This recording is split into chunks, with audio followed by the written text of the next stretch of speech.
नमस्कार प्यारे बच्चों। कैसे हो आप लोग? कैसा महसूस कर रहे हो आप लोग? कैसा महसूस कर रहे हो आप लोग? बहुत दिनों के बाद आपकी क्लास फिर से वापस स्टार्ट हो गई है। कुछ कारण की वजह से क्लास आप लोगों को नहीं मिल पा रही थी, लेकिन आज से अपनी क्लास एकदम कंटिन्यू चलेगी।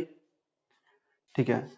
जितने भी बीच में छुट्टियां आई है, उन सभी छुट्टियों को रिकवर करने की कोशिश करेंगे। यानी कि जितने दिन आपकी क्लास ऑफ रही है, मेरे हिसाब से 6 सितंबर के बाद आज 12 सितंबर को क्लास आ रही है। यानी 6, 7, 8, 9, 10 और 11 सितंबर को आपको क्लास नहीं मिली है। तो हम आज 12 सितंबर से क्लास को फिर से स्टार्ट कर रहे हैं, और जो बीच की छुट्टियां हैं उनको हम रिकवर करने की कोशिश करेंगे। हमारी जो क्लास है वो मंडे से फ्राइडे सैटरडे तक रहती है, फ्राइडे तक रहती है। यानी सोमवार से शुक्रवार तक हमारी क्लास रहती है, और सैटरडे और संडे को हमारा हॉलीडे रहता है, यानी छुट्टी रहती है। तो हम सैटरडे और संडे को भी क्लास देने की कोशिश करेंगे, जिससे कि हमने जो छुट्टियां मारी है, जो हमारी क्लास मिस हुई है, वो क्लास भी हमारी पूरी पूरी आप लोगों के तक पहुंच जावे।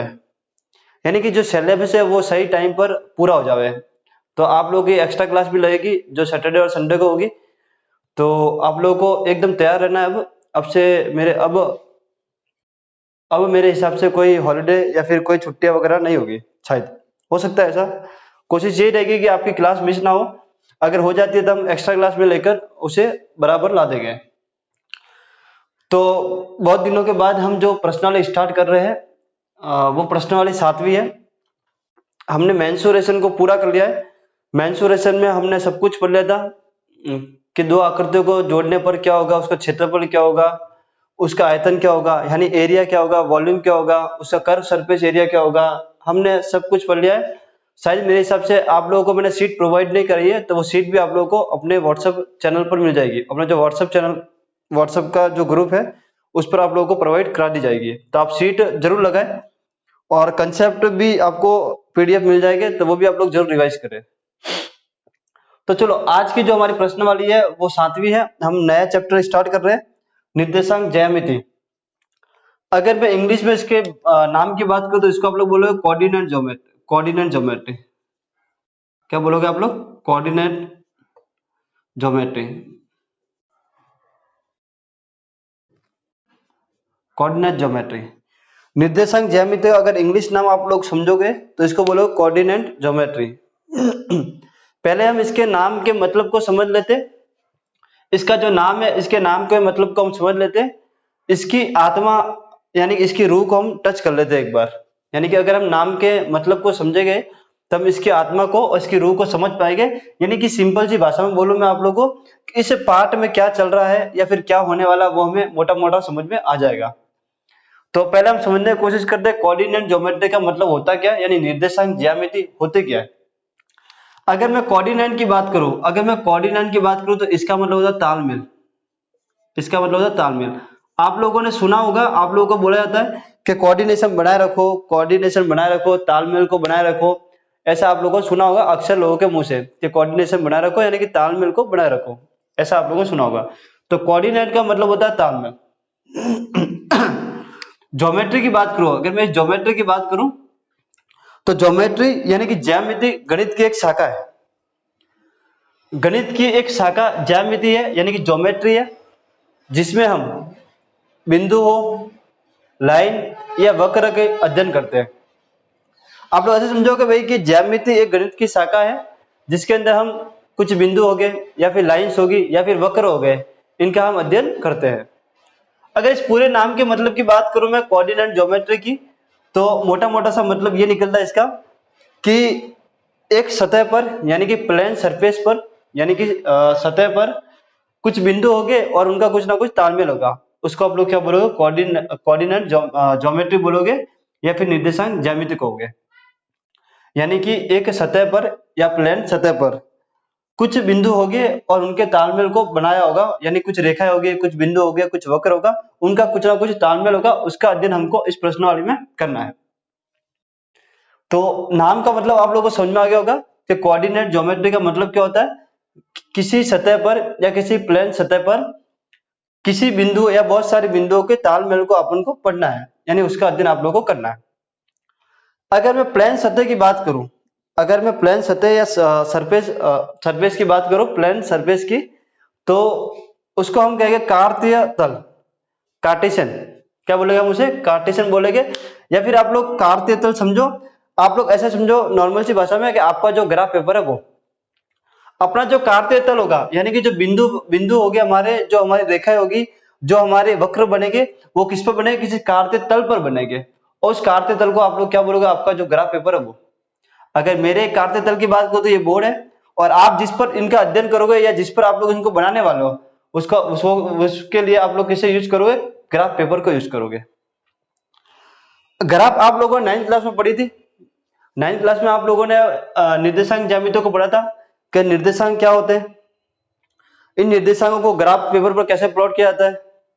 आप लोगों ने 9th क्लास में ऐसे कुछ बिंदु भी देखे होंगे, इन बिंदु को आप लोगों ने ग्राफ पर दर्शाया भी होगा। ये सब जो चीजें हैं ये आप लोग 9th क्लास में सीखकर आ गए हो। लेकिन मुझे आप पर विश्वास है कि आप लोगों ने जो 9th क्लास में पढ़ा था वो आप लोगों को याद नहीं है। बिल्कुल सही कह रहा हूं मैं कि आप लोगों ने जो 9th क्लास में पढ़ा था वो आप लोगों को याद नहीं है। तो आप लोग उसकी टेंशन ना करें, क्योंकि जो अपना जीरो टू 100 बैच है, मैंने आपको इस बैच में कहा है कि जो भी प्रश्न स्टार्ट करूंगा मैं आपको ठेठ 8वीं से लेके चलूंगा, फिर 9वीं का बताऊंगा, फिर 10वीं का, और आगे भविष्य में कहां पर ये काम आएगी, यानी 11वीं में कैसे इसका यूज होगा। ये मैंने आप लोगों को पहले ही कहा था कि 0 to 100 बैच है, हम एकदम 0 लेवल से चलेंगे और ठेठ 100 तक, यानी कि ऊपर तक जाएंगे। हर एक चीज आपको समझाऊंगा मैं। तो उसकी टेंशन ना करें आप लोग कि 9th क्लास में इसका मतलब क्या था या फिर हम भूल गए, तो वो टेंशन आप लोगों को नहीं लेनी है। आप लोगों को यहाँ पर समझना है, समझने की कोशिश करो। ये आप लोगों को मतलब समझ में आ गया होगा कि होता क्या है। अब मैंने कहा कि जो बिंदु हो गए या फिर जो रेखाएं होगी या फिर जो वक्र हो गए, उसको हम एक तल पर बनाएंगे और उस तल को हम कहते हैं कार्तीय तल, या फिर आपके लिए वो कार्तीय तल क्या होगा? ग्राफ होगा। आपके लिए वो कार्तीय तल क्या होगा? ग्राफ होगा। तो ग्राफ में ये जो सोई हुई रेखा होती है, अब मैं 9th क्लास का आप लोगों को समझा रहा हूँ, 9th क्लास में क्या क्या चीजें आपने पढ़ी है। अगर आप लोग भूल गए हो तो आपको रिमाइंड करवा रहा हूं मैं। ये जो सोई हुई रेखा होती है इसको आप लोग बोलते हो क्षैतिज रेखा। इसको आप लोग क्या बोलते हो? ये जो सोई हुई रेखा, इसको आप लोग क्या बोलते हो? इसको आप लोग बोलते हो क्षैतिज रेखा। सोई हुई रेखा को आप लोग बोलते हो क्षैतिज रेखा, या फिर इसे बोलोगे आप लोग एक्स एक्सिस। क्या बोलोगे आप लोग? एक्स अक्ष। इस सोई हुई रेखा को आप लोग क्या बोलोगे? क्षैतिज रेखा, या फिर इसे आप लोग क्या बोलोगे? एक्स अक्ष। ये जो खड़ी रेखा है, ये जो खड़ी रेखा है, ये वाली, ये जो खड़ी रेखा है, इसको आप लोग बोलोगे ऊर्ध्वाधर रेखा। ऊर्ध्वाधर रेखा, ऊर्ध्वाधर रेखा, या फिर आप लोग क्या बोलोगे? वाय अक्ष। क्या बोलोगे आप लोग? वाय अक्ष।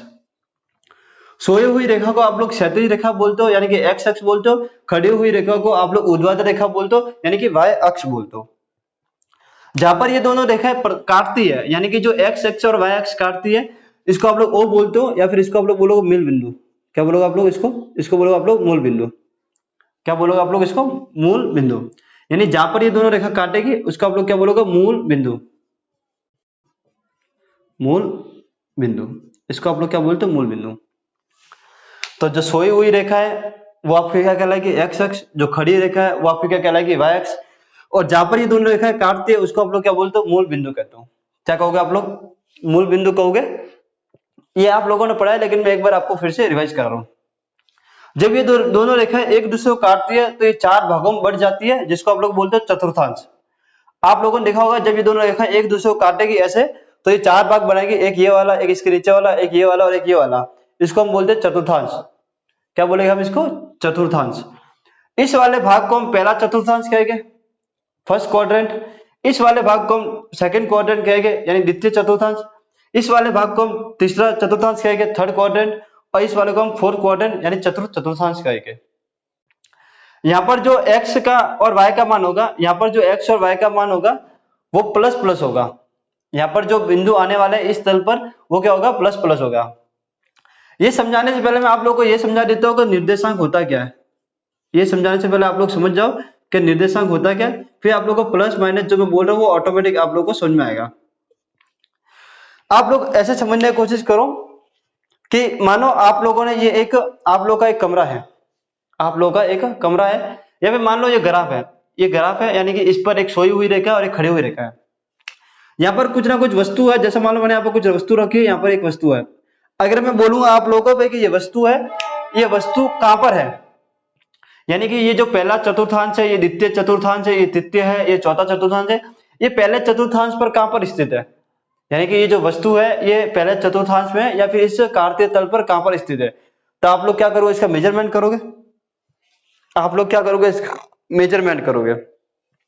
आप लोग मुझे ये बताओगे कि सर ये जो बिंदु है या फिर जो भी वस्तु है ये एक्स अक्ष से इतनी दूरी पर है और वाई अक्ष से इतनी दूरी पर है। आप लोग बोलोगे कि जो एक्स अक्ष है यानी कि जो सोई हुई रेखा इससे इतनी ऊपर है और ये जो खड़ी रेखा इससे इतनी दूर है, यही बोलोगे आप लोग।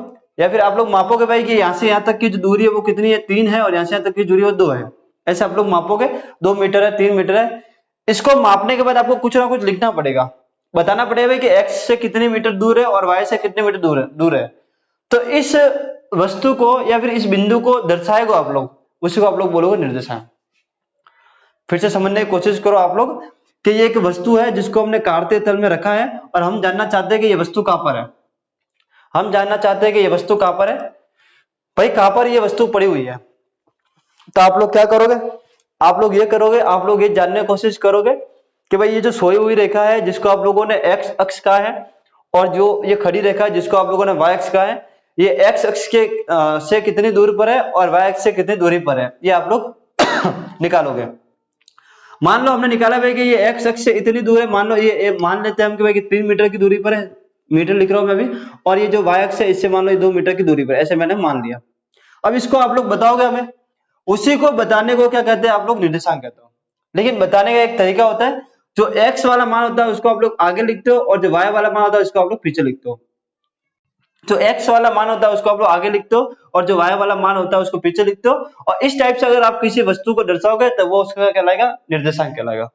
आई बात समझ में आप लोगों को, आई बात समझ में आप लोगों को, आई बात समझ में। यानी किसी वस्तु को आप लोगों को दर्शाना है कि वो वस्तु कहां पर पड़ी है, किसी वस्तु को दर्शाना है आप लोगों को कि वो वस्तु कहां पर स्थित है, उस दर्शाने के तरीके को आप लोग क्या कहोगे, निर्देशांक कहोगे। आप लोग को समझ में आ गया होगा कि ये वस्तु है, ये वस्तु है वो x से 3 मीटर की दूरी पर है और y से 2 मीटर की दूरी पर है और उसको हम x, y के रूप में दर्शाएंगे, यानी कि 3, 2 के रूप में दर्शाएंगे, उसी को हम क्या कहेंगे, निर्देशांक कहेंगे। यहां तक आप लोगों को बात समझ में आ गई होगी मेरे हिसाब से। चलिए, तो यानी कि जो बिंदु लिखा जाएगा वो x, y के रूप में लिखा जाएगा, यानी कि जो बिंदु होगा आप लोग का वो x, y के रूप में होगा। ये आप लोग समझ गए होंगे मेरे हिसाब से। तो निर्देशांक को हमेशा किसी भी वस्तु के या किसी बिंदु के जो निर्देशांक है उसको लिखने का तरीका ये है, x, y, यानी x का जो मान होगा वो पहले आएगा और y का मान होगा वो बाद में आएगा। बात समझ में आ गई क्या आप लोगों को, समझ में आ गई क्या बात आप लोगों को? अगर समझ में आ गई आप लोगों को तो कमेंट में आप लोग यस लिखो। चलिए, हाँ चलो, आप लोगों को समझ में आ गई, अब समझो। अब मैं ये बताना चाहता हूँ कि ये जो मूल बिंदु है यानी कि ये जो 0 है, यानी कि ये जो O है, O के इस तरफ जो x का मान होगा वो पॉजिटिव होगा, O के इस तरफ जो मान होंगे x के वो सभी क्या होगा, पॉजिटिव होंगे, और O के इस तरफ जो मान है वो सभी नेगेटिव हो गए, यानी कि माइनस वाले हो गए। यानी कि x का जो मान है वो O के इस तरफ सभी धनात्मक हो गए और इस तरफ क्या हो गए, ऋणात्मक हो गए। वैसे y का जो मान है वो इससे ऊपर की ओर जाओगे तो पॉजिटिव हो गया और इससे नीचे की ओर जाओगे तो नेगेटिव हो गए। ये बात समझ आ गई। तो पहले चतुर्थांश में जो x का मान होगा वो प्लस होगा और जो y का मान होगा वो भी क्या होगा, प्लस होगा। तो फर्स्ट क्वाड्रेंट में जो बिंदु का निर्देशांक आएगा वो प्लस, प्लस वाला आएगा। यानी कि अगर मैं बोलता हूँ कि 2, 3 किस चतुर्थांश में होगा तो आप लोग बोलोगे ये पहले चतुर्थांश में होगा। ये जो भी बात मैं आप लोगों को बता रहा हूँ ये आप लोगों के 9th की बात है, आप लोगों ने इसको पढ़ा होगा। फिर एक बार मैं रिवाइज करना चाहता हूँ ताकि कि हमारे ये जो प्रश्न वाली है निर्देशांक ज्यामिति इसमें हमारे कहीं ना कहीं पर काम आएगी। अगर मैं इस वाले चतुर्थांश की बात करूं यानी द्वितीय चतुर्थांश की बात करूं, ये फर्स्ट चतुर्थांश था आप लोगों का, ये आपका सेकंड चतुर्थांश है। अगर इसमें कोई बिंदु आएगा तो वो किस कैटेगरी का होगा, यानी कि माइनस प्लस कैटेगरी का होगा। यानी एक्स का मान तो माइनस होगा और वाई का मान क्या होगा, आपका प्लस होगा। क्योंकि एक्स का मान हमेशा आगे होता है, वाई का मान हमेशा पीछे होता है। ये इस तरफ आएगा तो माइनस वाला आएगा और इस तरफ आएगा तो आपका प्लस वाला आएगा। वैसे अगर मैं इस तीसरे चतुर्थांश की बात करूं तो यहाँ पर जो मान आएगा वो कौन सा आएगा, माइनस कॉमा माइनस वाला आएगा, क्योंकि x का मान भी माइनस है और y का मान भी माइनस है। अगर मैं चौथे क्वाड्रेंट की बात करूं, यानी चौथे चतुर्थांश की बात करूं, तो यहाँ पर x का मान प्लस है और y का मान क्या आप लोग का माइनस है। तो आप लोग समझ गए होंगे कि जो यहाँ पर जो बिंदु आने वाला है इस तल में, वो प्लस प्लस वाला आएगा आपके ग्राफ पेपर पर। यहाँ पर जो आएगा वो माइनस प्लस वाला आएगा, यहाँ पर जो आएगा वो माइनस माइनस वाला आएगा, यहाँ पर जो आएगा वो प्लस माइनस वाला आएगा। अब आप लोग सोच रहे होंगे ये माइनस प्लस प्लस माइनस है क्या। तो कहने का मतलब ये है कि जैसे मान लो अगर मैं बोलता हूँ कि माइनस का 2,4 कहां पर होगा, तो आप लोग देखो ये x माइनस का और y प्लस का है, x माइनस का y प्लस का है, x माइनस का y प्लस का, तो इस वाले चतुर्थांश में ही आएगा, यानी यहाँ पर कहीं पर स्थित होगा। ये मैं समझाने की कोशिश कर रहा हूँ आप लोगों को कि पहले चतुर्थांश में जो बिंदु है वो प्लस प्लस होगा, दूसरे में वो माइनस प्लस होगा, तीसरे में है वो माइनस माइनस होगा और चौथे में प्लस माइनस होगा। अब आगे की कहानी सुनो आप लोग। अगर मैं x अक्ष से ऊपर की ओर जाऊंगा, x अक्ष से जो ऊपर की ओर जाऊंगा, जैसे मान लो अगर मैं ये x अक्ष है, इससे अगर मैं ऊपर की ओर जाता हूं, तो जैसे मान लो x अक्ष से मैं ऊपर की ओर जाऊंगा तो यहाँ पर कुछ ना कुछ, जैसे मान लो ये बिंदु है, x अक्ष से यहाँ पर ऊपर की ओर गया मैं, कुछ ना कुछ बिंदु है, जैसे मान लो ये बिंदु है यहाँ पर। अगर मैं यहाँ से ऊपर की ओर जाऊंगा, यहाँ से अगर मैं ऊपर की ओर जाता हूँ, तो ये जो बिंदु है यहाँ पर, ये y का मान कहलाएगा, जिसको आप लोग कहोगे कोटि। यानी कि ये जो बिंदु मैंने यहाँ पर लिखा है, यहाँ पर ये जो बिंदु है, अगर मैं ऐसे ऊपर की ओर जाता हूँ, जैसे अगर मैं यहाँ से ऊपर जाऊंगा तो ये y दिख रहा है आप लोगों को, ऊपर की ओर ये सीधी जो रेखा है किसकी है, y की है, ऊपर जाऊंगा तो कैसा होगा y। यानी कि ये जो बिंदु होगा यहाँ पर, अगर मैं इसकी बात करूँ तो ये y का निर्देशांक कहलाएगा। क्या कहलाएगा, y का निर्देशांक कहलाएगा। अगर मैं x अक्ष के ऐसे ऊपर धीरे धीरे जाता हूँ तो ये जो बिंदु यहाँ पर कुछ ना कुछ होगा, ये वाला बिंदु, ये y का निर्देशांक कहलाएगा, या फिर इसे आप लोग कोटि कहोगे। क्या कहोगे, कोटि। अगर मैं y अक्ष के सापेक्ष ऐसे चलता हूँ, ऐसे इसे, अगर मैं ऐसे चला तो वो y का मान कहलाएगा, अगर मैं ऐसे चला तो वो किसका मान कहलाएगा, x का मान, जिसको आप लोग बोलोगे x अक्ष का निर्देशांक, या फिर आप लोग बोलोगे इसको भुज बोलोगे। क्या बोलोगे, क्या बोलोगे, भुज। अगर मैं इस सोई हुई रेखा के सापेक्ष ऊपर की ओर बढ़ता हूँ तो जो भी मान आएगा वो y का मान आएगा, उसको आप लोग भुज कोटि बोलोगे। अगर मैं इस y अक्ष के सापेक्ष से आगे की ओर चलता हूँ तो जो भी मान आएगा उसको आप लोग x का निर्देशांक बोलोगे, या फिर आप लोग बोलोगे भुज। ये बात आप लोगों को समझ में आ गई होगी। तो x अक्ष से अगर कोई दूर पर कोई बिंदु है तो वो y का निर्देशांक कहलाएगा, जिसको आप लोग कोटि भुज कोटि कहोगे। और अगर इसके सापेक्ष अगर यहाँ पर कोई है तो वो x का निर्देशांक कहलाएगा, उसको आप लोग भुज कहोगे। इतनी बात समझ में आ गई क्या आप लोगों को, इतनी बात समझ में आ गई क्या आप लोगों को। आगे, अगर x अक्ष पर कोई बिंदु स्थित है, जैसे कि मान लो अगर मैं बोलता हूँ कि यहाँ पर कोई बिंदु, यहाँ पर कोई बिंदु है, यहाँ पर कोई बिंदु है। अगर x अक्ष पर कोई बिंदु है, यानी कि जो सोई हुई रेखा है उसके ऊपर कोई बिंदु है, तो उसका जो निर्देशांक है वो x, 0 कहलाएगा। उसका जो निर्देशांक है वो क्या कहलाएगा, x, 0 कहलाएगा। अगर x अक्ष पर, मैं यहाँ पर पूरा पूरा नहीं लिख रहा हूं, मैं बोल रहा हूं, तो आप लोग सुनने की कोशिश करो और उसको साथ साथ में आप लोग लिखने की कोशिश भी करो। अगर x अक्ष पर कोई बिंदु है, अगर x अक्ष पर कोई बिंदु है, जैसे मान लो ये बिंदु यहाँ पर जो बिंदु वो, तो उसके अगर निर्देशांक होगा तो x, 0 का फॉर्म में होगा, यानी x का कुछ ना कुछ मान होगा और y का मान क्या होगा, 0 होगा। अगर y अक्ष पर कोई बिंदु है, अगर y अक्ष पर बिंदु, जैसे मान लो यहाँ पर कोई बिंदु है, तो उसमें जो x का मान है वो तो क्या कहलाएगा, 0 कहलाएगा, और y का मान कुछ ना कुछ होगा, तो उसके जो निर्देशांक होगा वो 0, y के रूप में होंगे, 0, y के रूप में होगा। चलिए मैं फिर से एक बार रिपीट मार देता हूं। ये जो सोई हुई रेखा है इसको आप लोग क्षैतिज रेखा या x अक्ष बोलते हो। ये जो खड़ी रेखा है इसको आप लोग ऊर्ध्वाधर रेखा या y अक्ष बोलते हो। जब ये दोनों रेखाएं एक बिंदु पर काटती है तो उसको आप लोग मूल बिंदु कहते हो। कटने पर 4 भाग बनते हैं जिसको आप लोग चतुर्थांश कहते हो। पहला चतुर्थांश, द्वितीय चतुर्थांश, तृतीय चतुर्थांश, चतुर्थ चतुर्थांश। निर्देशांक क्या होता है, किसी भी वस्तु की स्थिति को दर्शाने निर्देशांक कहलाता है, जैसे x, y के रूप में उसको दर्शाया जाता है। हमेशा x अक्ष वाला पहले लिखा जाता है और y वाला बाद में लिखा जाता है, यानी x का जो बिंदु होगा उसको आगे लिखोगे, y के बिंदु को आप लोग पीछे लिखोगे। उसके बाद मैंने आप लोग ये समझाया कि जो पहला चतुर्थांश होगा उसमें जो मान होंगे वो दोनों पॉजिटिव होंगे, x का मान भी पॉजिटिव होगा और y का मान भी पॉजिटिव होगा। दूसरा जो चतुर्थांश है उसमें x का मान माइनस होगा और y का मान प्लस होगा। तीसरे में दोनों माइनस माइनस वाले होंगे और चौथे में प्लस माइनस वाला होगा। इसके बाद मैंने आप लोगों को ये समझाने की कोशिश की कि अगर मान लो यहाँ पर कोई बिंदु है और अगर मैं इसको इस टाइप से नापता हूँ, यानी कि x अक्ष के सापेक्ष ऊपर की ओर चलता हूँ, तो y का निर्देशांक कहलाएगा, जिसको आप लोग क्या बोलोगे, कोटि बोलोगे। क्या बोलोगे आप लोग, कोटि बोलोगे या फिर y का निर्देशांक बोलोगे। वैसे अगर इस बिंदु को मैं इसके सापेक्ष नापता हूँ, यानी कि y अक्ष, यानी कि ये y अक्ष है, इसके सापेक्ष में ऐसे नापता हूँ, तो वो x का निर्देशांक कहलाएगा, या फिर उसको आप लोग भुज बोलोगे। उसके अलावा मैंने आप लोगों को ये बातें बताई कि अगर कोई रेखा है ये सोई हुई, इसी के ऊपर कोई बिंदु है इसी के ऊपर कोई बिंदु है, तो इसका जो निर्देशांक होगा वो x, 0 के रूप में होगा, यानी x का कुछ ना कुछ मान होगा और y का मान क्या होगा, 0 होगा। उसके बाद मैंने आप लोगों को बताया कि मान लो ये कोई बिंदु है, इस बिंदु को अगर दर्शाना है तो आप उसको कैसे दर्शाओगे, 0, y के रूप में दर्शाओगे, या फिर सिंपल सी भाषा में मैं बोलूं तो y अक्ष पर कोई अगर बिंदु है तो उसको 0, y के रूप में लिखते हैं, यानी x का मान तो 0 है और y का मान कुछ ना कुछ होगा। ये जो सारा बेसिक बता रहा हूं मैं आप लोगों को, ये जो नाइन्थ क्लास में आप लोगों ने पढ़ा है, 9th क्लास में आप लोगों ने बिंदुओं को दर्शाना भी सीखा था। तो मैंने आप लोगों के सामने कुछ बिंदु लिखे यहाँ पर, आप लोगों को दिख रहा होगा, ये दूरी सूत्र है, विभाजन सूत्र है, ये हम थोड़ी देर बाद पढ़ेंगे, यानी कि अभी इतना समझ ले, उसके बाद हम इस पर डिस्कस करेंगे। यहाँ पर कुछ बिंदु लिखे हुए 3, 2, 0, 4, 1, 0, -2, 1, -3, -2, 3, -1, 0, 0, यानी कि जिसको आप लोग मूल बिंदु बोलोगे। इनको एक बार इस ग्राफ पर हम प्लॉट कर लेते हैं। अगर आप लोग इस ग्राफ पर इसको प्लॉट कर दोगे तो हमने जो 9th क्लास में पढ़ा था वो आप लोग अच्छी तरीके से समझ जाओगे। तो मैं इसको थोड़ा सा वॉश कर देता हूं और आप लोग इस ग्राफ प्लॉट पर इस बिंदुओं को प्लॉट करते हैं, यानी इस ग्राफ पर हम इसको प्लॉट करते हैं।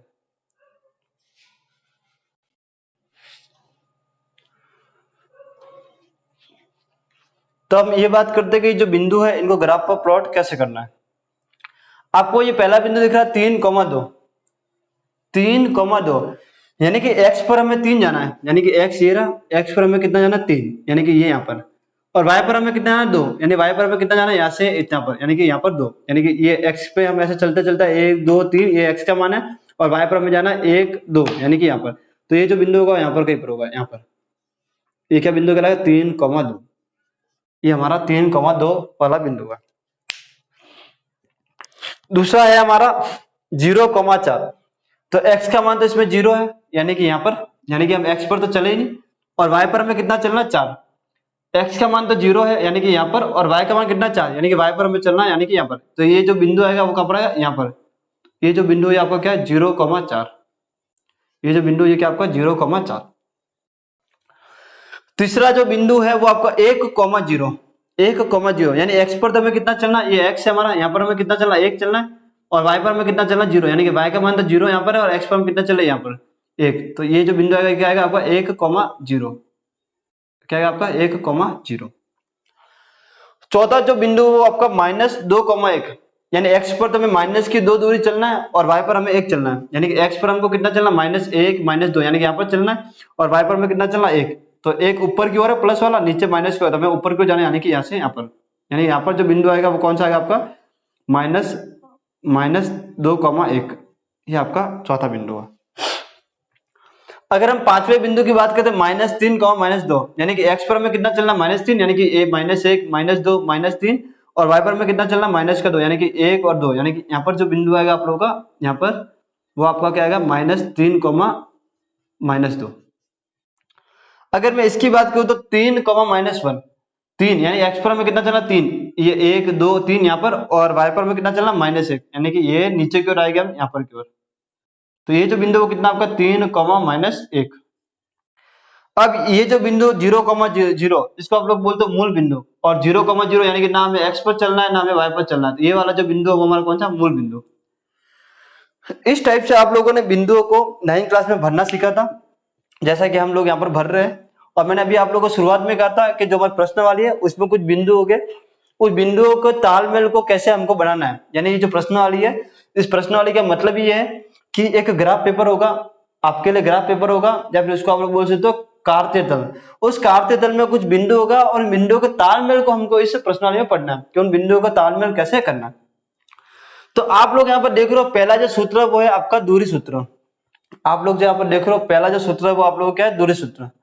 आप लोगों को पहले मैंने इस प्रश्नावली का बेसिक समझाया, उस बेसिक के बाद मैंने आप लोगों को 9th क्लास का जो बेसिक था वो समझाया, फिर मैंने आप लोगों को बिंदुओं को भरना सिखाया, ग्राफ को कैसे समझना है वो मैंने आप लोगों को समझाया। अब हम बात करते हैं कि जो इस प्रश्न वाली यानी कि जो हमारी 10वीं की जो प्रश्न वाली है उसको हम स्टार्ट कर रहे हैं अब से, यानी अभी से जो स्टार्ट हो रहा है वो हमारा क्या 10वीं का। अभी तक हम जो राम कथा गा रहे थे या फिर इसको जो समझ रहे थे वो सब 9th क्लास का था। अब हमारा जो टॉपिक आता है वो आता है दूरी सूत्र। हमारा जो टॉपिक आता है दूरी सूत्र। अब दूरी सूत्र है क्या, डिस्टेंस फॉर्मूला, इंग्लिश में इसको आप लोग बोलोगे डिस्टेंस फॉर्मूला। डिस्टेंस फॉर्मूला है क्या, यानी कि जो ग्राफ आप लोगों ने बनाया है या फिर ग्राफ पर जिन बिंदु को आप लोगों ने प्लॉट किया है, जैसे कि मैंने यहाँ पर बहुत सारे बिंदु आप लोगों को दर्शाए हैं और ये सब कारनामा हम लोग 9th क्लास में कर चुके हैं। मान लो मैं बोलता हूँ कि एक बिंदु तो आपका ये है और एक बिंदु आपका ये है, यानी कि एक बिंदु आपका 0,4 और एक बिंदु आपका 3,2 है। यहां से यहां तक कुछ ना कुछ दूरी होगी, यहां से यहां तक कुछ ना कुछ दूरी होगी, उस दूरी को निकालना ही दूरी सूत्र के माध्यम से निकालेंगे। यानी यहां से ये जो बिंदु है 0,4 और ये 3,2 है, यहां से यहां तक की अगर मुझे दूरी निकालनी है तो उसको निकालने के लिए मैं किसका उपयोग करूंगा, दूरी सूत्र का उपयोग करूंगा, यानी डिस्टेंस फॉर्मूला का उपयोग करूंगा। दूरी सूत्र होता क्या है ये आप लोगों को समझना पड़ेगा। दूरी सूत्र आता कैसे है वो भी मैं आप लोगों को समझाऊंगा कि दूरी सूत्र होता क्या है। तो जैसा कि आप लोग समझ गए होंगे कि दूरी सूत्र यानी कि डिस्टेंस फॉर्मूला, डिस्टेंस फॉर्मूला लगाना कहां पर आप लोग को और होता क्या है पहले आप लोग ये जान लो। जैसे कि मैंने यहाँ पर बहुत सारे बिंदु बनाए थे, हम उसमें से कोई दो बिंदु लेते हैं, दो बिंदुओं के बीच में कुछ ना कुछ दूरी होगी, उस दूरी को ज्ञात करने के लिए हम दूरी सूत्र का उपयोग करेंगे। यानी कि जैसे मान लो एक बिंदु यहाँ पर है, मान लेते हैं हम कि एक बिंदु यहाँ पर है, एक बिंदु यहाँ पर है और एक बिंदु हमारा यहाँ पर है, ये यहाँ पर ये बिंदु मान लेते हैं हमारा, ये जो बिंदु है ये x1, y1 है। मान लेते हैं भाई कि x1, y1 है। अभी मैं 2, 3, 4, 5 ऐसे नहीं मान रहा हूं, मैं अभी आप लोगों को सूत्र आता कैसे है वो समझा रहा हूँ, इसलिए मैं नोटेशन मान रहा हूँ। यानी कि अभी नोटेशन दे रहा हूँ कि ये जो बिंदु है इसके जो निर्देशांक है वो x1, y1 है। ये जो बिंदु है इसके जो निर्देशांक है वो x2, y2 है। ये जो बिंदु है इसके जो निर्देशांक है वो x2, y2 है। इसे हम ए बिंदु बोल देते हैं भाई कि जो ए बिंदु है, यानी कि जो ए बिंदु है, ए बिंदु के जो निर्देशांक है वो x1, y1 है और जो बी बिंदु है, बी बिंदु के जो निर्देशांक है वो x2, y2 है। अब ये जो बिंदु एक है और ये बिंदु बी दो है ना, यानी कि इसके बीच में कुछ ना कुछ दूरी होगी, ऐसे इसके बीच में कुछ ना कुछ दूरी होगी। इस दूरी को ज्ञात करना है तो दूरी सूत्र का उपयोग होगा। क्या बात समझ में आई क्या आप लोगों को? क्या आप लोग को बात समझ में आई क्या? यानी कि ये जो बिंदु है ये वाला ए और ये बिंदु है बी, इस बिंदु के बीच में अगर कोई दूरी है, आप लोग को दिख रही होगी ये बिंदु ए है और ये बिंदु बी है, इसके बीच की जो ये दूरी है यानी कि ये वाली जो दूरी है यहाँ से यहाँ तक की, इस दूरी को अगर आप लोगों को ज्ञात करना है तो हमें दूरी सूत्र का उपयोग करना पड़ेगा, यानी डिस्टेंस फार्मूला का उपयोग करना पड़ेगा। तो किन्हीं दो बिंदुओं के बीच की दूरी को अगर ज्ञात करना है तो हमें दूरी सूत्र को लगाना होगा। दूरी सूत्र होता क्या है? तो दूरी सूत्र को आप लोग इंग्लिश में बोलते हो डिस्टेंस फॉर्मूला। तो डिस्टेंस के बाद डी काम में ले रहा हूँ, क्या काम में ले रहा हूँ? डी। डी रूट में, डी इक्वल टू रूट में क्या होगा? x2 माइनस x1 का whole square, x2 minus x1 का whole square plus y2 minus y1 का होल स्क्वायर, और इस पूरे के ऊपर क्या रूट है, ये आपका दूरी सूत्र है। क्या आप लोगों को समझ में आया क्या? x2 माइनस x1 का whole square plus y2 minus y1 का होल स्क्वायर, ये आप लोगों का दूरी फॉर्मूला है। अभी दूरी फॉर्मूला आया कैसे, इस पर हम थोड़ी चर्चा कर लेते हैं कि दूरी फॉर्मूला आया कैसे। चलिए, फॉर्मूला बड़ा सिंपल सा है, x2 माइनस x1 का whole square plus y2 minus y1 का होल स्क्वायर, और इस पूरे का क्या है? रूट है। अगर दो बिंदुओं के बीच की अगर आपको दूरी निकालनी है, यानी कि डिस्टेंस ऑफ ए बी, यानी कि ए और बी के बीच की अगर आपको दूरी निकालनी है, ए बी की दूरी, यानी बिंदु ए व बी की दूरी है ना, ए बी की दूरी, या फिर डी मान लो, फिर मैं नीचे आप लोग करके बताऊंगा कि कैसे होगा। डी इक्वल टू रूट में x2 माइनस x1 का whole square plus y2 minus y1 का होल स्क्वायर। आता कैसे वो आप लोग समझो, ए बी की दूरी मुझे निकालनी है, ए बी की दूरी निकालनी है, तो कैसे निकलती है समझो आप लोग। फॉर्मूला कैसे जनरेट हुआ है, मैं आप लोगों को फॉर्मूला जनरेट करना सिखा रहा हूं, यानी कि फॉर्मूले को बनाना सिखा रहा हूं, ताकि अगर आप लोग भूल जाओ तो फॉर्मूले को बना लो, समझने की कोशिश करो। मैं इस बिंदु को थोड़ा सा ऊपर ले रहा हूं ताकि आप लोगों को समझ में अच्छी तरीके से आवे। इस बिंदु को थोड़ा सा मैं ऊपर खिसका रहा हूं ताकि कि आप लोगों को जल्दी से समझ में आ जाए। यानी कि यहाँ पर ये बिंदु यहाँ पर है, जो मेरा बी बिंदु है वो मैंने यहाँ पर ले लिया है, जो बी बिंदु वो यहाँ पर है आप लोगों का, इसका निर्देशांक है x2, y2, समझो आप लोग। मेरा एक बिंदु तो ए है और एक बिंदु बी है, इसका जो मान है ए के निर्देशांक वो x1, y1 है और बी के जो निर्देशांक वो x2, y2 है, ये आपका निर्देशांक है। अगर मुझे अगर मैं यहाँ से यहाँ तक की बात करूँ, यानी कि यहाँ से यहाँ तक की बात करूँ तो यहाँ पर आएगा कुछ ना कुछ, यहाँ पर आएगा, यानी कि यहाँ से यहाँ तक की बात करूँ तो क्या होगा? x1 दूरी होगी। इस बिंदु का जो निर्देशांक है वो कितना? x1, y1 है। इस बिंदु का जो निर्देशांक है वो कितना? x1, y1 है, यही है। अगर मैं यहाँ से यहाँ तक चलता हूँ, यानी कि यहाँ से अगर मैं देखूँ धीरे धीरे इसको मिलाता हूँ, ऐसे यहाँ पर ऐसे डैश डैश डैश करते करते करते करते यहाँ पर मिलाता हूँ मैं, तो यहाँ तक की, यानी कि यहाँ से यहाँ तक अगर मैं आया, अगर मैं ऐसे चलता हूँ तो यहाँ पर जो आएगा, यानी यहाँ पर जो यहाँ से लेके यहाँ तक की दूरी है वो आपकी क्या है, x1 है। यहाँ से यहाँ तक की दूरी, यानी कि यहाँ से यहाँ तक की जो दूरी है वो कितनी, x1 है। x1 है, यहाँ से यहाँ तक की दूरी x1 है। अगर मैं ऐसे धीरे धीरे ऊपर जाता हूँ, ऐसे ऐसे ऐसे ऐसे ऊपर गया ऊपर गया ऊपर गया, यानी कि यहाँ तक की जो दूरी है, यहाँ से यहाँ तक की दूरी है, यहाँ से यहाँ तक की दूरी है, वो कितनी आप लोगों की, y1 है। यहाँ से ठेठ यहाँ तक की दूरी कितनी आप लोगों की, y1 है। यहाँ से यहाँ तक की दूरी कितनी आप लोगों की, y1 है। अगर मैं इस बिंदु की बात करूं तो x2, y2, यानी कि x पर मुझे ठेठ यहाँ से यहाँ तक चलना है, यानी कि यहाँ से यहाँ तक चलना है, और y पर मुझे कहाँ तक चलना है, यहाँ तक, तो वो क्या कहलाएगा, y2। यानी अगर मैं यहाँ से यहाँ तक आता हूँ, यहाँ तक, यानी कि ये ऐसे है। अगर मैं यहाँ पर आता हूँ तो यहाँ से जो यहाँ तक की दूरी है वो क्या कहलाएगी आप लोगों की, x2 कहलाएगी। क्या कहलाएगी आप लोगों की, x2 कहलाएगी। मैंने ऐसे कहता कि ये वाला जो मान है वो x2, y2, और कुछ संख्या होती 2, 3 होता तो मुझे x पर 2 चलना होता और y पर मुझे 3 चलना होता, लेकिन यहाँ पर कितना x2, y2 है, तो यानी कि x पर मुझे कितना चलना है, ऐसे ऐसे ऐसे यहाँ तक चलना है, जिसको आप लोग बोला है x2। और अगर मैं इतना से चलता हूँ तो x1 है। अगर मैं ऐसे ऊपर की ओर जाता हूँ तो ये y1 है। अगर मैं यहाँ से यहाँ तक जाता हूँ, यानी कि यहाँ से यहाँ तक, ये देखो इसके सीधा में, तो वो क्या होगा, y2 होगा। यानी कि यहाँ से यहाँ तक की जो दूरी है वो कितनी है आपकी, यहाँ से यहाँ तक की जो दूरी है वो कितनी आप लोगों की, y2 है। ये बात समझ में आई क्या आप लोगों को, ये बात समझ में आई क्या आप लोगों को, ये बात समझ में आई क्या आप लोगों को, सबको समझ आ गई। चलिए अगर मैं इसको यहाँ से मिला देता हूँ, अगर मैं इसको यहाँ से मिला देता हूँ, यानी कि ऐसे मिला देता हूँ, तो आप लोगों को दिख रहा होगा ये पूरा एक समकोण त्रिभुज बन रहा है। ये ऐसा वाला दिखा आप लोगों को, ये पूरा समकोण त्रिभुज बन रहा है, यानी कि ये 90 डिग्री का यहाँ पर आप लोगों को दिख रहा होगा, यहाँ पर आप लोगों को 90 डिग्री का दिख रहा होगा। और जहां कहीं भी समकोण त्रिभुज की बात करते हैं वहां पर हमको सीधे दिमाग में आती है पाइथागोरस प्रमेय। जहां कहीं भी हम समकोण त्रिभुज की बात करते हैं वहां पर हमारे सीधे दिमाग में आती है पाइथागोरस प्रमेय। हमें देखा कि हम यहाँ से यहाँ तक चले तो x1 दूरी चले, हमें देखा कि हम यहाँ से यहाँ तक चले तो x2 दूरी चले, हमें देखा कि हम यहाँ से यहाँ तक चले तो y2 दूरी चले, और यहाँ से यहाँ तक चले तो कितना चले, y1। हमने इसको इससे मिला दिया, यानी कि जितना ये होगा यहाँ से यहाँ तक होगा उतना ये की होगा, मिला दिया, तो हमने देखा कि यहाँ पर क्या बन रहा है, एक समकोण त्रिभुज बन रहा है। और समकोण त्रिभुज बनते ही हमारे दिमाग में एक बत्ती जलती है कि पाइथागोरस प्रमेय। और पाइथागोरस प्रमेय होती है आप लोगों का कर्ण का स्क्वायर इक्वल टू लंब का स्क्वायर प्लस आधार का स्क्वायर, ये होती है। अरे हाँ या ना, आधार का स्क्वायर, ये आपकी पाइथागोरस प्रमेय होती है। जैसे समकोण त्रिभुज आप लोगों को दिख जाए वैसे आप लोगों के दिमाग में पाइथागोरस प्रमेय आ जाने चाहिए, भले वो काम में आए ना आए, लेकिन अधिकतर क्वेश्चन में आप लोगों ने देखा होगा कि पाइथागोरस प्रमेय काम में आती ही आती है।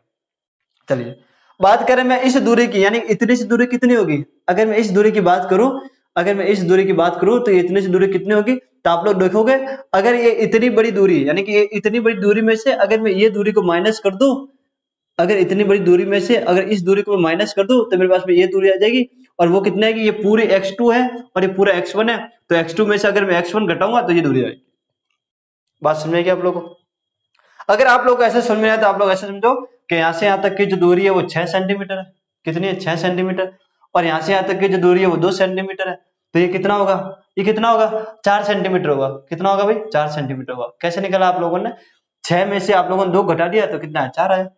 वैसे अगर मैं इतनी दूरी x2 और उसमें से इसको माइनस करूं तो ये दूरी आएगी, यानी कितना है, x2 माइनस x1 आएगा। कितना आएगा भाई, यानी कि जो ये दूरी है आप लोगों की यहाँ से यहाँ तक की दूरी, ये क्या आएगी आप लोगों की, x2 माइनस x1 आएगी। क्या आएगी, x2 माइनस x1 आएगी।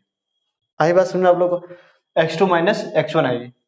समझ में आएगा आप लोगों को। वैसे कि यहाँ से यहाँ तक की जो दूरी है वो y1 है और यहाँ से यहाँ तक की दूरी y2। अगर मुझे इतने से दूरी निकालनी है, इतनी सी दूरी निकालनी है, यानी कि यहाँ से और यहाँ तक की दूरी निकालनी है, तो y1 में से y2 घटाऊंगा मैं, y1 में से मैं y2 घटाऊंगा, यानी कि यहाँ से जो यहाँ तक की दूरी है, यहाँ तक की वो कितनी होगी, y1 माइनस y2 होगी, ये होगी y1 माइनस y2 होगी। ये इतनी सी दूरी है, यानी कि इतनी सी दूरी y1 माइनस y2 है, इतने से कितने x2 माइनस x2 है, तो ये निकल जाएगी, यानी इसका मान आप लोगों को दे दिया, निकाल दिया हमने ये वाला, इसका मान ये नीचे वाला है, तो कर्ण अपने आप निकल जाएगा। 90 डिग्री के सामने वाला कर्ण होता है, ये लंब होगा और ये आपका आधा होगा, तो कर्ण कितना आप लोगों का AB है, कर्ण कितना आप लोगों का AB है, यानी कि AB का स्क्वायर। लंब कितना आप लोगों का, तो लंब कितना आप लोगों का y1 माइनस y2 है, इसका होल स्क्वायर करना आप लोगों को। आधार कितना आप लोगों का, आधार आप लोगों का ये रहा x2 माइनस x1, और इसका क्या करना है आपको, होल स्क्वायर करना है।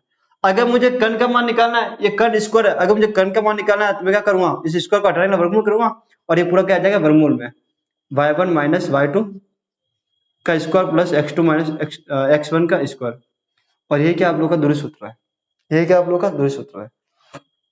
आप लोग बोलोगे ऊपर तो अलग है नीचे अलग है, ऊपर तो x2 माइनस x1 है और यहाँ पर y2 माइनस y1 है, यहाँ पर तो y1 माइनस y2 है और यहाँ पर x2 माइनस x1 है, तो प्लस में आगे पीछे चलता है। प्लस में इसको अगर मैं आगे लिखूं और इसको पीछे लिखूं, बात एक ही है। फिर आप लोग कहोगे कि यहाँ पर तो y2 माइनस y1 और यहाँ पर तो y1 माइनस y2 है, ये गलत कैसे हो गया? तो अब आप लोग समझो। अब मैं जैसे मान लेता हूँ कि एक बिंदु है ना, यानी कि ये जो बिंदु है, आप लोग समझ गए फॉर्मूला आता कैसे। अब आप लोग समझो कि अगर मैं y1 माइनस y2 करूँ या y2 माइनस y1 करूँ, बात दोनों एक ही है। इस फॉर्मूले के लिए वो कैसे आप लोग समझो। आप लोग समझो, जैसे मैंने एक बिंदु लिखा 4,6, एक बिंदु लिखा मैंने 4,6, ये आपका x1 है, ये आपका क्या है x1 है, और ये आपका क्या y1 है। मान लो एक बिंदु मैंने लिखा 8,9, ये आपका क्या x2 होगा और ये आपका क्या होगा y2 होगा, ये होगा। फॉर्मूला बोलता है कि x2 माइनस x1, यानी कि x2 ये रहा और x1 कितना ये रहा। 8 में से 4 घटाऊंगा मैं, 8 में से 4 घटाऊंगा कितना आएगा, तो 4 आएगा। 8 में 4 घटाऊंगा कितना है, 4 आएगा, और 4 का स्क्वायर तो 16 आएगा, ये होगा। 8 में से 4 को घटाऊंगा तो कितना आएगा, 4 का स्क्वायर आएगा, यानी 8 में 4 का 4 और 4 का स्क्वायर कितना है 16। अब अभी मैंने कहा क्या x2 माइनस x1 क्या, ठीक है। वैसे अगर मैं y2 माइनस y1 करता हूँ तो 9 में से कितना जाएगा, 6 जाएगा, और इसका स्क्वायर करोगे तो यानी कि 3 बचा, और 3 का स्क्वायर कितना आएगा, 9 आएगा। तो ये आंसर यानी 16 और 9 आया।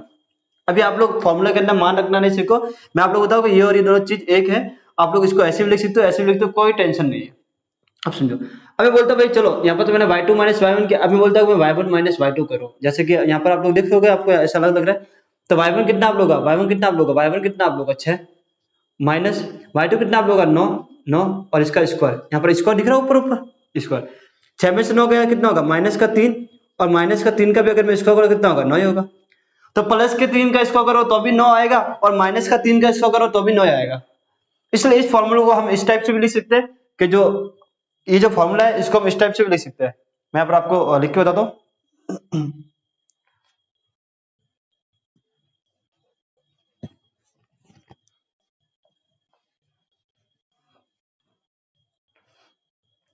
तो ये जो फॉर्मूला है इसको आप लोग ऐसे लिख सकते हो।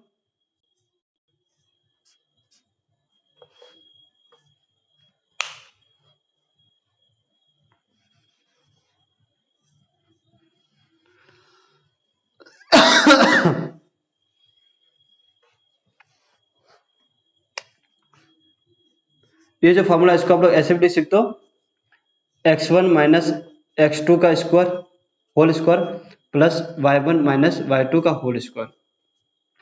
इसको ऐसे भी लिख सकते हो, x2 माइनस x1 का होल स्क्वायर करो प्लस y2 माइनस y1 का होल स्क्वायर करो, या फिर x1 माइनस x2 का होल स्क्वायर करो प्लस y1 माइनस y2 का होल स्क्वायर करो। दोनों से आंसर सेम ही आएगा। क्यों सेम आएगा, क्योंकि उसका मतलब आप लोग इधर समझ गए होंगे, संख्या घटाओगे आप लोग या तो प्लस की आएगी या फिर माइनस की आएगी, और उसका स्क्वायर करते हैं वो तुरंत प्लस की बन जाएगी। तो ये फॉर्मूला भी आप लोग याद कर सकते हो और ये भी याद कर सकते हो। अगर किसी को x2 माइनस x1 याद रहता है तो अच्छी बात है।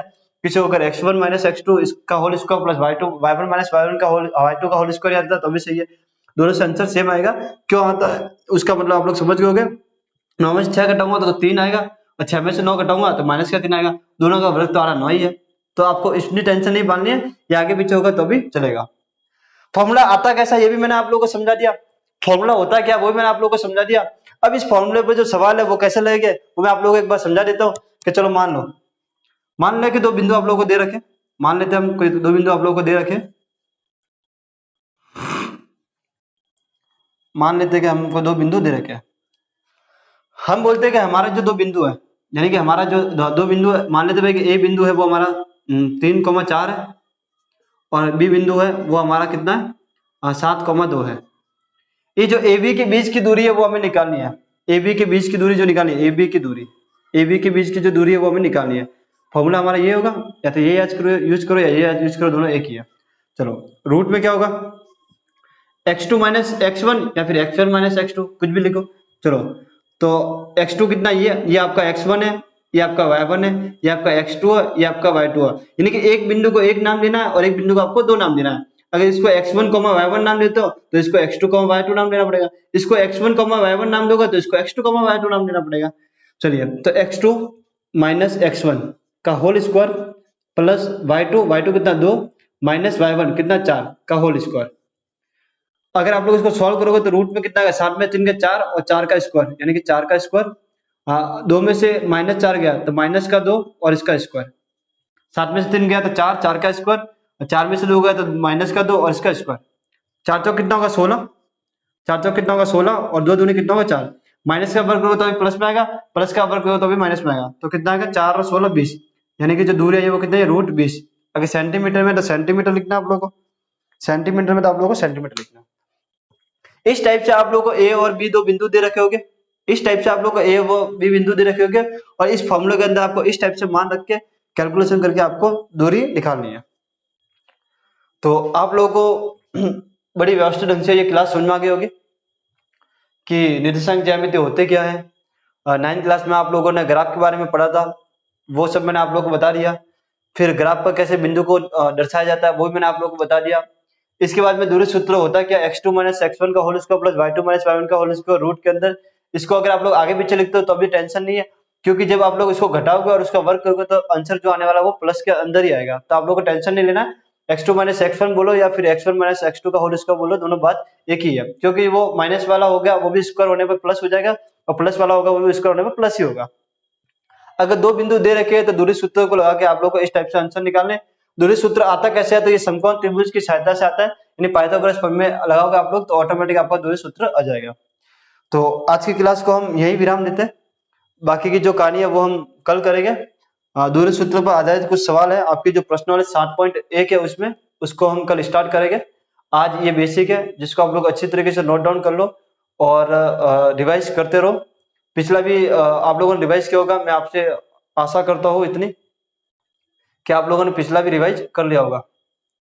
चलिए